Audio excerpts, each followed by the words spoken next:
David Crookston was born in 1862, son of Robert Crookston and Ann Welch. He was also the father of Jesse Crookston.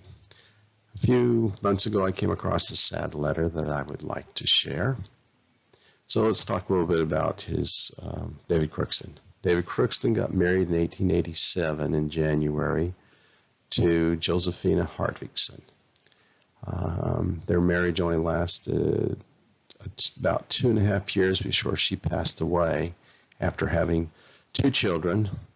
And the letter was written after that. Later, he went on, several years later, he went and married her sister, her younger sister, who was Millie Hartvigson. Anyway, I would like to go read the letter. So the letter begins. It's addressed to George Reynolds, and it says, "Dear brother, I received your letter, and I was sorry that I did under the present circumstances. I lost my wife 2 years ago, and she left me with 2 little girls, one 23-month-old and another 1-month-old. My mother's taking care of the oldest, and the little one I got a lady to take care of, which cost me $10 per month. I have no means except my wages that I work for. When I got married, I hadn't anything, and I had to go in debt for a home. Then my wife dying left me in great debt, which I struggle hard to get out of, but have not accomplished as of yet. My mother is between 65 and 70 years old, and her health is very poor, and she could not care for the little one, and I would not be able to pay for its care if I was not at work.